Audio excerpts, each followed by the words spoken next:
What's up, guys? It's the Bando here, hitting you guys with a brand new GOAT format deck profile for the year 2021. Happy New Year. As you can see, this is in 4K 60 frames per second. I hope you enjoy. The deck that I'm profiling today is Zombies. Zombie Control. This is actually one of the decks that I've always wanted to make. I always wanted to play with this deck just because it's so fun and I like the strategy behind it. This deck actually won a SJC in Los Angeles back in 2005. This is kind of the first place. This is the first place winning deck list, with the exception of one minor change. But without further ado, we're gonna get on to the deck profile. So this is basically this is zombie control, however you like to call the deck. We're gonna get on to the zombie package. So you play, my bad, Ryukaki, double Vampire Lord, double Spirit Reaper, and double Pyramid Turtle. So let's explain Pyramid Turtle. Pyramid Turtle is basically the recruiter for your zombies. It can special summon any zombie with 2,000 less defense, which makes it so fucking broken because you can bring out beaters like Vampire Lord or Ryukaki. Or if you can reap your opponent with Spirit Reaper, of course. The only downside is I wish Pyramid Turtle was a light or dark. It would be so much more insane if it was. But we can't have nice things. So the first place winning deck list actually didn't play Ryukaki. It was more personal preference. There's reasons why you don't have to play it, but I would play it in any zombie deck. It's just too good of a card to get over problem cards that you can't normally get over with your monsters. This instantly kills warriors and spellcaster monsters. So BLS, Chaos Sword, Dark Magician of Chaos, those cards are dead to this guy. That's why I like playing it. Plus it looks nice. You do play the double Vampire Lord. This card, probably one of the best monsters in GOAT format, in my opinion. Basically, you can, when it deals damage to your opponent, you can snipe a card out their deck, monster, spell, or trap. Depending on what the deck is, what you're playing up against, you want to be smart with what you want to snipe. So just think about that.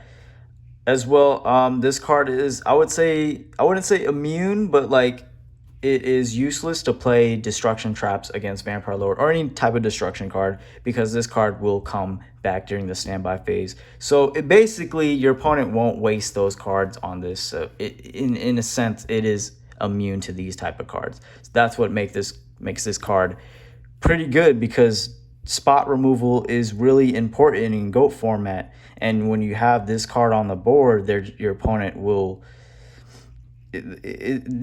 not waste resources on this, because it will just come back. So yeah, that's it for the zombie package. What I like most about this deck. We're gonna get on to, I would say, the light package, not really an engine. DD Warrior Lady, Blade Knight, double Magician of Faith, of course, and then the one BLS for your power card. Probably the most iconic card in GOAT format. Too good not to play. If you play light monsters, you should definitely play BLS. But yeah, not going to get into that much. Last few monsters, you play the one Sangan, of course, one Reaper, one Tribe Infecting, one Kaiku against other Chaos type decks, you know, just prevent them from summoning those Chaos Sorcerers and stuff, and then the one Breaker. That's it for the monster lineup. On to the spells. We do play the one, of course, Pot of Greed, Graceful Charity, Delinquent Duo, Prima, Snatch Steal, Heavy Storm, MST. We do play some other one-ofs, like Lightning Vortex to clear boards, get rid of Thousand Eyes Restrict, all that. This deck does play Enemy Controller, just another tech choice for this list. Really cool card. Play the one Book of Life. You could play two, but you don't really need it. You only play 8 zombies, and there's only a few targets that you really want to bring back with Book of Life. But it really has a nice after effect. When you do special summon a zombie out your graveyard, you get to banish a monster out of your opponent's graveyard. So you can banish those pesky Sinister Serpents. Or you can banish light and dark fodder for like Chaos Zork or BLS, which is really good. So yeah, Book of Life.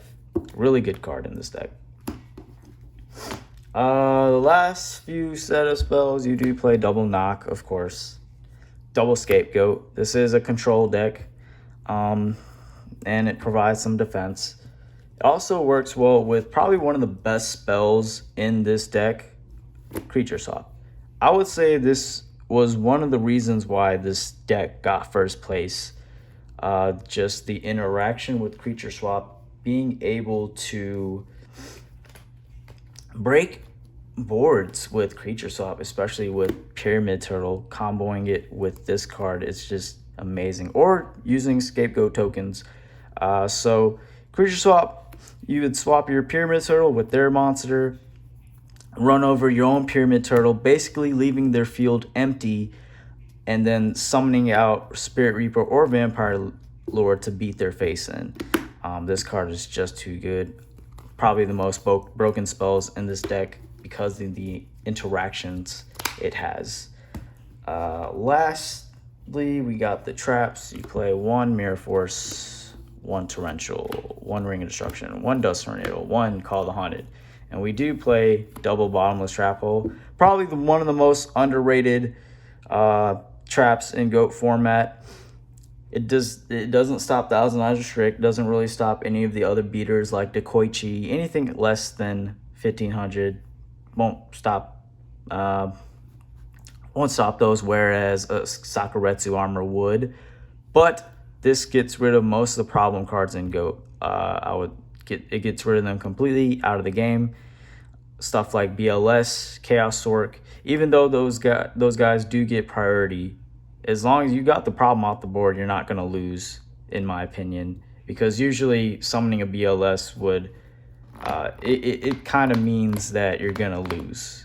Sometimes it could mean that you're going to lose. But this also stops like Kaikus, Breakers, DD War Ladies, DD Assailants, or any monster over 1500 they summon off Metamorphosis, basically. So this card's really underrated, and a lot of good players will play around cards like Sakuretsu. That's why this deck played 2 of these. Also, it's a chainable trap at times. Can be, but yeah. But yeah, that is it for the deck profile. Hope you guys enjoyed it as much as I enjoyed making this for you. Happy New Year, everybody. Stay safe. If you guys like this deck profile, comment, rate, subscribe. Check out my previous one. And then here you go. Subscribe to me. I will have more GOAT format decks in the future. Peace.